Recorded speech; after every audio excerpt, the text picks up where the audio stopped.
ਬਹੁਤ ਹੀ ਪਿਆਰੇ ਵਿਦਿਆਰਥੀਓ, ਮੈਂ ਜਸਵਿੰਦਰ ਭੱਟੀ ਹਾਜ਼ਰ ਹਾਂ 6ਵੀਂ ਜਮਾਤ ਦੇ ਅੰਗਰੇਜ਼ੀ ਵਿਸ਼ੇ ਦਾ ਇਹ ਲੈਸਨ ਨੰਬਰ 4 ਦਾ ਗਿਵਿੰਗ ਟਰੀ ਲੈ ਕੇ।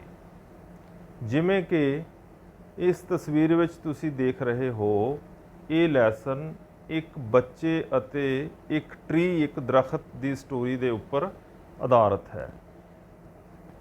ਇਸ ਲੈਸਨ ਦੇ ਰਾਈਟਰ ਹਨ ਸ਼ੈਲ ਸਿਲਵਰਸਟਾਈਨ। ਇਹ ਅਮਰੀਕਾ ਦੇਸ਼ ਦੇ ਬਹੁਤ ਪ੍ਰਸਿੱਧ ਲੇਖਕ ਹਨ।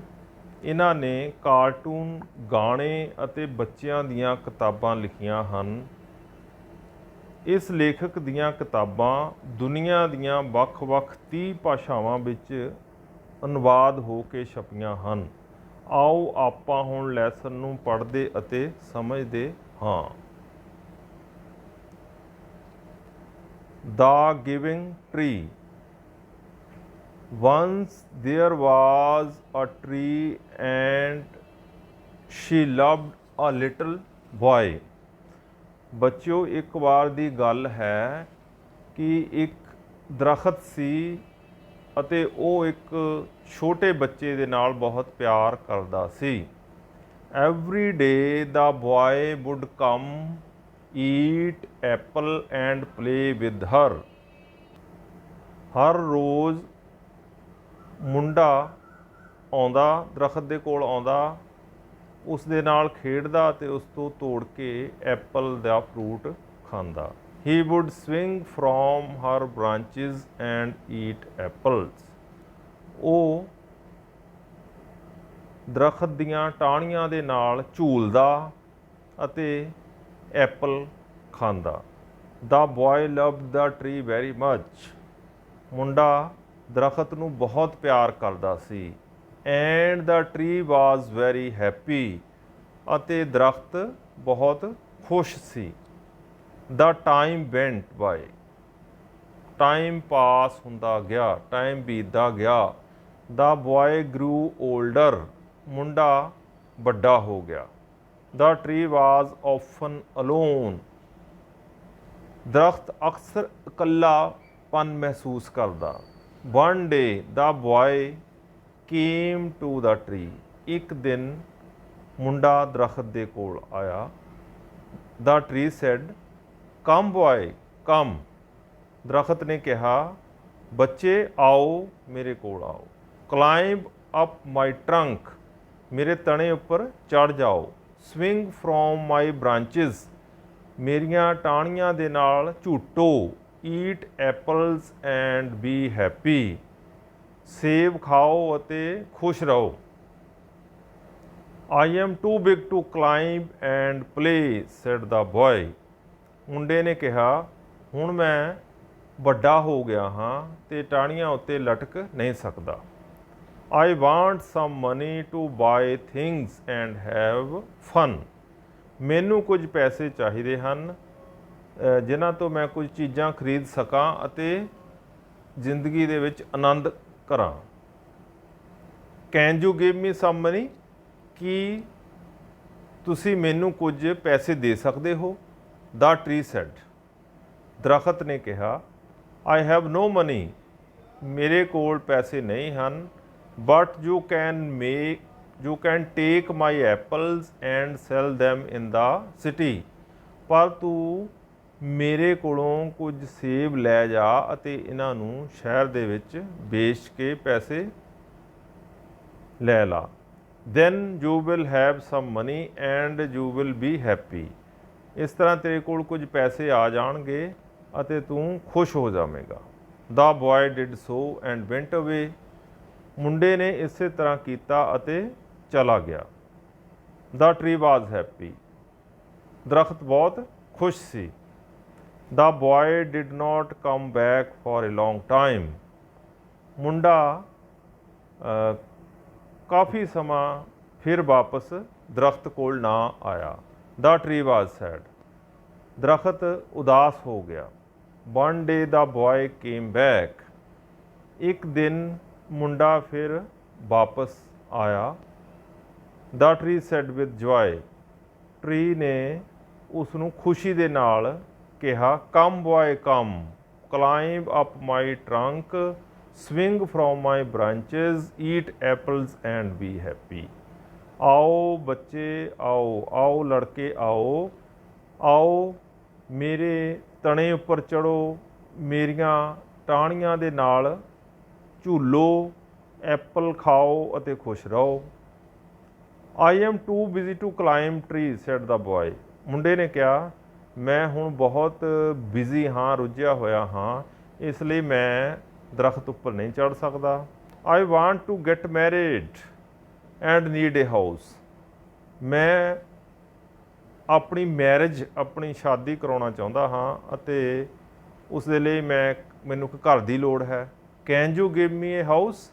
ਕੀ ਤੁਸੀਂ ਮੈਨੂੰ ਇੱਕ ਘਰ ਦੇ ਸਕਦੇ ਹੋ? The tree said। You may cut off my branches। ਤੂੰ ਮੇਰੀਆਂ ਟਾਹਣੀਆਂ ਕੱਟ ਸਕਦਾ ਹੈ। Build a house and be happy। ਘਰ ਬਣਾ ਲਓ ਇਹਨਾਂ ਟਾਹਣੀਆਂ ਦੇ ਨਾਲ ਅਤੇ ਖੁਸ਼ ਰਹੋ। The boy cut off her branches and carried them away to build his house।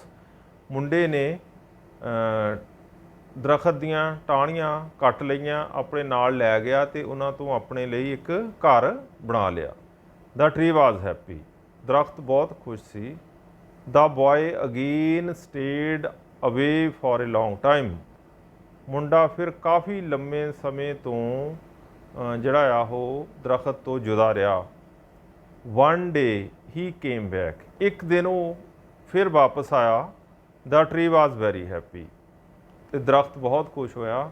And sad ਅਤੇ ਦਰਖਤ ਨੇ ਕਿਹਾ come boy come, climb up my trunk, swing from my branches, eat apples and be happy. ਬੱਚੇ ਆਓ, ਲੜਕੇ ਆਓ, ਮੇਰੇ ਤਣੇ ਉੱਪਰ ਚੜ੍ਹੋ, ਮੇਰੀਆਂ ਟਾਹਣੀਆਂ ਦੇ ਨਾਲ ਝੂਟੇ ਲਓ, ਮੇਰੇ ਤੋਂ ਐਪਲ ਤੋੜ ਕੇ ਖਾਓ ਅਤੇ ਖੁਸ਼ ਰਹੋ। The boy said I am too sad to play। ਮੁੰਡੇ ਨੇ ਕਿਹਾ ਮੈਂ ਬਹੁਤ ਉਦਾਸ ਹਾਂ, ਇਸ ਲਈ ਮੈਂ ਖੇਡ ਨਹੀਂ ਸਕਦਾ। I want to go to another city for business। ਮੈਨੂੰ ਬਿਜ਼ਨਸ ਦੇ ਲਈ, ਵਪਾਰ ਦੇ ਲਈ ਦੂਸਰੇ ਸ਼ਹਿਰ ਵਿੱਚ ਜਾਣਾ ਹੋਵੇਗਾ, ਮੈਂ ਜਾਣਾ ਚਾਹੁੰਦਾ ਹਾਂ। Can you give me a boat that will take me away to another city। ਕੀ ਤੁਸੀਂ ਮੈਨੂੰ ਇੱਕ ਕਿਸ਼ਤੀ ਦੇ ਸਕਦੇ ਹੋ ਜਿਹੜੀ ਮੈਨੂੰ ਦੂਸਰੇ ਸ਼ਹਿਰ ਵਿੱਚ ਲੈ ਜਾਵੇ। The tree said। ਦਰਖਤ ਨੇ ਕਿਹਾ ਕੱਟ on my trunk and make A boat. ਮੇਰੇ ਤਣੇ ਨੂੰ ਕੱਟ ਲਾਓ ਅਤੇ ਉਸ ਤੋਂ ਇੱਕ ਬੋਟ, ਇੱਕ ਕਿਸ਼ਤੀ ਬਣਾ ਲਓ। Then you can sail away and be happy। ਇਸ ਤਰ੍ਹਾਂ ਤੁਸੀਂ ਦਰਿਆ ਰਾਹੀਂ ਜਾਂ ਸਮੁੰਦਰ ਰਾਹੀਂ ਆਪਣੀ ਯਾਤਰਾ ਕਰਕੇ ਆਪਣੇ ਮਨਪਸੰਦ ਸ਼ਹਿਰ ਵਿੱਚ ਜਾ ਸਕਦੇ ਹੋ ਅਤੇ ਖੁਸ਼ ਰਹੋ। The boy did so and sailed away। ਮੁੰਡੇ ਨੇ ਇਸੇ ਤਰ੍ਹਾਂ ਕੀਤਾ ਅਤੇ ਉਹ ਦੂਸਰੇ ਸ਼ਹਿਰ ਚਲਾ ਗਿਆ। The tree was very happy but not really। ਦਰਖਤ ਬਹੁਤ ਖੁਸ਼ ਸੀ ਪਰ ਅਸਲੀ ਖੁਸ਼ੀ ਉਹਨੂੰ ਨਹੀਂ ਸੀ, ਭਾਵ ਵੈਸੇ ਉਹ ਖੁਸ਼ ਦਿਸ ਰਿਹਾ ਸੀ ਪਰ ਮਨੋਂ ਉਹ ਪੂਰਾ ਖੁਸ਼ ਨਹੀਂ ਸੀ। ਆਫਟਰ ਅ ਲੌਂਗ ਟਾਈਮ, ਬਹੁਤ ਲੰਮੇ ਸਮੇਂ ਬਾਅਦ, ਦ ਬॉय ਹੂ ਵਾਜ਼ ਨਾਓ ਐਨ ਓਲਡ ਮੈਨ ਕੇਮ ਬੈਕ। ਉਹ ਮੁੰਡਾ ਜਿਹੜਾ ਹੁਣ ਬਹੁਤ ਬੁੱਢਾ ਆਦਮੀ ਬਣ ਚੁੱਕਾ ਸੀ, ਉਹ ਵਾਪਸ ਆਇਆ। I am sorry boy, I have nothing to give you, said the tree. ਦਰਖਤ ਨੇ ਕਿਹਾ ਆਈ ਐਮ ਸੌਰੀ ਬॉय, ਮੈਂ ਤੈਨੂੰ ਹੁਣ ਕੁਝ ਵੀ ਨਹੀਂ ਦੇ ਸਕਦਾ, ਮੈਨੂੰ ਅਫਸੋਸ ਹੈ ਕਿ ਮੈਂ ਹੁਣ ਤੈਨੂੰ ਕੁਝ ਵੀ ਨਹੀਂ ਦੇ ਸਕਦਾ। I wish I could give you something, ਮੇਰੀ ਇੱਛਾ ਸੀ ਕਿ ਮੈਂ ਤੈਨੂੰ ਕੁਝ ਦੇ ਸਕਦਾ। I am just an old stump, ਮੈਂ ਹੁਣ ਸਿਰਫ ਇੱਕ ਪੁਰਾਣਾ ਦਰਖਤ ਦਾ ਕੱਟਿਆ ਹੋਇਆ ਟੁਕੜਾ ਹਾਂ, ਇੱਕ ਉਹਦਾ ਮੁੱਢ ਹਾਂ। I don't need anything now, ਹੁਣ ਮੈਨੂੰ ਕੁਝ ਵੀ ਨਹੀਂ ਚਾਹੀਦਾ। I just want a quiet place to sit and rest. I am very tired, said the boy. Boy ਨੇ ਕਿਹਾ, ਭਾਵ ਉਹ ਜਿਹੜਾ ਲੜਕਾ ਸੀ, ਜਿਹੜਾ ਕਿ ਹੁਣ ਬੁੱਢਾ ਹੋ ਚੁੱਕਾ ਸੀ, ਉਹਨੇ ਕਿਹਾ ਮੈਨੂੰ ਇਸ ਵੇਲੇ ਕੁਝ ਵੀ ਨਹੀਂ ਚਾਹੀਦਾ, ਮੈਨੂੰ ਸਿਰਫ ਬਿਲਕੁਲ ਸ਼ਾਂਤ ਇੱਕ ਜਗ੍ਹਾ ਚਾਹੀਦੀ ਹੈ ਜਿੱਥੇ ਮੈਂ ਬੈਠ ਕੇ ਰੈਸਟ ਕਰ ਸਕਾਂ, ਆਰਾਮ ਕਰ ਸਕਾਂ, ਕਿਉਂਕਿ ਮੈਂ ਬਹੁਤ ਥੱਕਿਆ ਹੋਇਆ ਹਾਂ। Well an old stump is good for sitting and resting. ਠੀਕ ਹੈ, ਇੱਕ ਪੁਰਾਣਾ ਦਰਖਤ ਦਾ ਮੁੱਢ ਜਿਹੜਾ ਆ ਬੈਠ ਕੇ ਰੈਸਟ ਕਰਨ ਦੇ ਲਈ ਇੱਕ ਚੰਗੀ ਜਗ੍ਹਾ ਹੋ ਸਕਦੀ ਹੈ। Come boys sit down and rest. ਆਓ ਲੜ ਕੇ ਬੈਠੋ ਅਤੇ ਰੈਸਟ ਕਰੋ। The boy sat on the stump to rest. ਉਹ ਮੁੰਡਾ ਜਿਹੜਾ ਕਿ ਹੁਣ ਬੁੱਢਾ ਹੋ ਚੁੱਕਾ ਸੀ, ਉਹ ਲੜਕਾ ਜਿਹੜਾ ਕਿ ਹੁਣ ਬੁੱਢਾ ਹੋ ਚੁੱਕਾ ਸੀ, ਉਹ ਦਰਖਤ ਦੇ ਤਣੇ ਜਾਂ ਮੁੱਢ ਉੱਪਰ ਬੈਠਾ ਅਤੇ ਉਹਨੇ ਰੈਸਟ ਕੀਤੀ। And the tree was very happy. ਅਤੇ ਦਰਖਤ ਫਿਰ ਵੀ ਬਹੁਤ ਖੁਸ਼ ਹੋਇਆ। ਸ਼ੈਲ ਸਿਲਵਰਸਟਾਈਨ। ਸੋ ਪਿਆਰੇ ਬੱਚਿਓ, ਇਹ ਸੀ ਇੱਕ ਛੋਟੀ ਜਿਹੀ ਸਟੋਰੀ ਜਿਹੜੀ ਕਿ ਇੱਕ ਦਰਖਤ ਔਰ ਇੱਕ ਲੜਕਾ ਜਿਹੜਾ ਆ ਉਹਦੇ ਨਾਲ ਸੰਬੰਧਿਤ ਸੀ, ਜਿਹਨੂੰ ਤੁਸੀਂ ਹੁਣੇ ਸੁਣਿਆ ਔਰ ਮੈਨੂੰ ਆਸ ਹੈ ਕਿ ਤੁਸੀਂ ਚੰਗੀ ਤਰ੍ਹਾਂ ਇਹਨੂੰ ਸਮਝ ਲਿਆ ਹੋਵੇਗਾ। ਤੁਹਾਨੂੰ ਬੜੀ ਇਹ ਜਿਹੜੀ ਸਟੋਰੀ ਆ ਵਧੀਆ ਲੱਗੀ ਹੋਵੇਗੀ। ਇਸ ਸਟੋਰੀ ਦੇ ਵਿੱਚ ਕੁਝ ਅਜਿਹੇ ਵਰਡਸ ਨੇ ਜਿਹੜੇ ਬਾਰ-ਬਾਰ ਆਏ ਨੇ ਅਤੇ ਉਹਨਾਂ ਦੇ ਮੀਨਿੰਗਸ ਜਿਹੜੇ ਆ ਹੁਣ ਆਪਾਂ ਉਹ ਸਮਝਾਂਗੇ ਔਰ ਇਸ ਮੀਨਿੰਗਸ ਨੂੰ ਤੁਸੀਂ ਆਪਣੀ ਕਾਪੀ ਉੱਪਰ ਵੀ ਲਿਖ ਲੈਣਾ। ਨੰਬਰ 1 ਸਵਿੰਗ ਝੂਲਾ, ਬਿਜ਼ਨਸ ਵਪਾਰ, ਟਰੰਕ ਤਣਾ, ਸੇਲ ਸਮੁੰਦਰੀ ਜਹਾਜ਼ ਦੀ ਯਾਤਰਾ, ਬ੍ਰਾਂਚਿਸ ਟਾਹਣੀਆਂ, ਰਿਸੋਰਸਿਸ ਸਾਧਨ, ਔਫਨ ਅਕਸਰ, ਅਲੋਨ ਇਕੱਲਾ। ਇਸ ਲੈਸਨ ਦੇ ਵਿੱਚ ਕੁਝ ਕੁਐਸਚਨਸ ਨੇ ਜਿਨ੍ਹਾਂ ਦੇ ਆਨਸਰ ਯੈਸ ਜਾਂ ਨੋ ਵਿੱਚ ਹੋਣਗੇ। ਆਓ ਆਪਾਂ ਇਹ ਕੁਐਸਚਨ ਅਤੇ ਉਹਨਾਂ ਦੇ ਆਨਸਰ ਕਰਦੇ ਹਾਂ। Question number 1 did the tree love the little boy. Answer yes he did. ਇਸ ਕੁਐਸਚਨ ਦਾ ਮੀਨਿੰਗ ਹੈ ਕਿ ਛੋਟਾ ਬੱਚਾ ਦਰਖਤ ਦੇ ਨਾਲ ਪਿਆਰ ਕਰਦਾ ਸੀ। ਆਨਸਰ ਇਹਦਾ ਕੀ ਬਣਦਾ ਆ? ਹਾਂ, ਉਹ ਪਿਆਰ ਕਰਦਾ ਸੀ। Question number 2 did the tree have money to give the boy. ਕੀ ਦਰਖਤ ਕੋਲ ਬੱਚੇ ਨੂੰ ਦੇਣ ਲਈ ਪੈਸੇ ਸਨ? ਨੋ ਹੀ ਡਿਡ ਨੋਟ। ਉਸ ਕੋਲ ਪੈਸੇ ਨਹੀਂ ਸਨ। Question number 3 did the boy want to go to a nearby village. ਕੀ ਮੁੰਡਾ ਲਾਗੇ ਦੇ ਪਿੰਡ ਵਿੱਚ ਜਾਣਾ ਚਾਹੁੰਦਾ ਸੀ? Answer no he did not. ਕਿਉਂਕਿ ਆਪਾਂ ਸਟੋਰੀ ਦੇ ਵਿੱਚ ਲੈਸਨ ਦੇ ਵਿੱਚ ਪੜ੍ਹ ਚੁੱਕੇ ਹਾਂ ਕਿ ਉਹ ਜਿਹੜਾ ਮੁੰਡਾ ਆ ਉਹ ਨੀਅਰ ਬਾਈ ਸਿਟੀ ਦੇ ਵਿੱਚ ਜਾਣਾ ਚਾਹੁੰਦਾ ਸੀ। ਕਾਹਦੇ ਲਈ? ਬਿਜ਼ਨਸ ਦੇ ਲਈ। ਇਸ ਕਰਕੇ ਇੱਥੇ ਇਹਦਾ ਆਨਸਰ ਕੀ ਆਏਗਾ? No. Question number 4 did the boy get married. ਕੀ ਮੁੰਡੇ ਨੇ ਮੈਰਿਜ ਕਰ ਲਈ ਸੀ ਜਾਂ ਉਹਦਾ ਵਿਆਹ ਹੋ ਗਿਆ ਸੀ? Answer yes he did. ਹਾਂ, ਉਸਨੇ ਵਿਆਹ ਕਰ ਲਿਆ ਸੀ, ਉਸਦੀ ਮੈਰਿਜ ਹੋ ਗਈ ਸੀ। Question number 5 did the tree allow the boy to sit down on the stump. ਕੀ ਦਰਖਤ ਨੇ ਮੁੰਡੇ ਨੂੰ ਆਪਣੇ ਮੁੱਢ ਉੱਪਰ ਜਾਂ ਕੱਟੇ ਹੋਏ ਤਣੇ ਉੱਪਰ ਬੈਠਣ ਦੀ ਇਜਾਜ਼ਤ ਦਿੱਤੀ? Answer yes he did. ਹਾਂ, ਉਸਨੇ ਆਪਣੇ ਤਣੇ ਉੱਪਰ, ਕੱਟੇ ਹੋਏ ਤਣੇ ਉੱਪਰ ਬੈਠਣ ਦੀ ਇਜਾਜ਼ਤ ਦਿੱਤੀ। Next who would come and play with the tree. Answer a little boy. ਕੌਣ ਸੀ ਜਿਹੜਾ ਆਣ ਕੇ ਆਉਂਦਾ ਸੀ ਔਰ ਦਰਖਤ ਦੇ ਨਾਲ ਖੇਡਦਾ ਸੀ? ਇੱਕ ਛੋਟਾ ਬੱਚਾ। Who was too big to climb and play. ਕੌਣ ਸੀ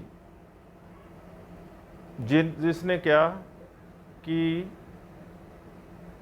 ਮੈਂ ਹੁਣ ਵੱਡਾ ਹੋ ਗਿਆ ਤੇ ਤੇਰੇ ਨਾਲ ਨਹੀਂ ਖੇਡ ਸਕਦਾ। ਇਹ little boy who is grew older, ਛੋਟਾ ਬੱਚਾ ਜਿਹੜਾ ਹੁਣ ਵੱਡਾ ਬਣ ਗਿਆ ਸੀ, ਭਾਵ ਵੱਡਾ ਹੋ ਚੁੱਕਾ ਸੀ।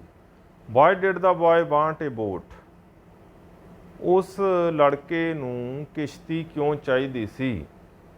Because he want to go to another city for business, ਕਿਉਂਕਿ ਉਹ ਕਿਸੇ ਦੂਸਰੇ ਸ਼ਹਿਰ ਦੇ ਵਿੱਚ ਬਿਜ਼ਨਸ ਦੇ ਲਈ, ਵਪਾਰ ਦੇ ਲਈ ਜਾਣਾ ਚਾਹੁੰਦਾ ਸੀ। Next, why did the boy want to go to another city, ਉਹ ਲੜਕਾ ਜਿਹੜਾ ਆ ਦੂਸਰੇ ਸ਼ਹਿਰ ਜਾਣਾ ਹੀ ਕਿਉਂ ਚਾਹੁੰਦਾ ਸੀ? ਆਨਸਰ ਫॉर ਬਿਜ਼ਨਸ, ਭਾਵ ਵਪਾਰ ਦੇ ਲਈ ਜਾਣਾ ਚਾਹੁੰਦਾ ਸੀ। Next question, what did the tree say in the end, ਅੰਤ ਵਿੱਚ ਜਿਹੜਾ ਦਰਖਤ ਆ ਉਸਨੇ ਕੀ ਕਿਹਾ? Answer, I am sorry boy, I have nothing to give you, ਮੈਨੂੰ ਅਫਸੋਸ ਹੈ ਕਿ ਮੈਂ ਤੈਨੂੰ ਕੁਝ ਨਹੀਂ ਦੇ ਸਕਦਾ। ਇਹ ਜਿਹੜੀਆਂ ਲਾਈਨਾਂ ਆ ਇਹ ਅੰਤ ਵਿੱਚ ਦਰਖਤ ਨੇ ਮੁੰਡੇ ਨੂੰ ਕਹੀਆਂ। ਸੋ ਪਿਆਰੇ ਬੱਚਿਓ, ਇਹ ਜਿਹੜੇ 5 ਕੁਐਸਚਨ ਸੀਗੇ, ਪਹਿਲੇ ਵਾਲੇ ਤੁਸੀਂ ਯੈਸ ਨੋ ਦੇ ਵਿੱਚ ਆਨਸਰ, ਇਹਨਾਂ ਦਾ ਛੋਟੇ ਛੋਟੇ ਆਨਸਰ ਆ, ਕਿਉਂਕਿ ਛੋਟੇ ਇਸ ਕਰਕੇ ਤੁਹਾਡੇ ਲਈ ਰੱਖਿਆ ਤੁਸੀਂ ਇਹਨਾਂ ਨੂੰ ਚੰਗੀ ਤਰ੍ਹਾਂ ਯਾਦ ਕਰ ਸਕੋ ਔਰ ਇਹਨੂੰ ਆਪਣੀ ਕਾਪੀ ਉੱਪਰ ਲਿਖ ਸਕੋ। ਸੋ ਇਸ ਦੇ ਨਾਲ ਹੀ ਬੱਚਿਓ ਮੈਨੂੰ ਆਸ ਹੈ ਕਿ ਇਹ ਲੈਸਨ ਤੁਹਾਨੂੰ ਬਹੁਤ ਪਸੰਦ ਆਇਆ ਹੋਵੇਗਾ ਤੇ ਤੁਹਾਡਾ ਸਾਰਿਆਂ ਦਾ ਇੱਕ ਵਾਰ ਫਿਰ ਬਹੁਤ ਬਹੁਤ ਧੰਨਵਾਦ।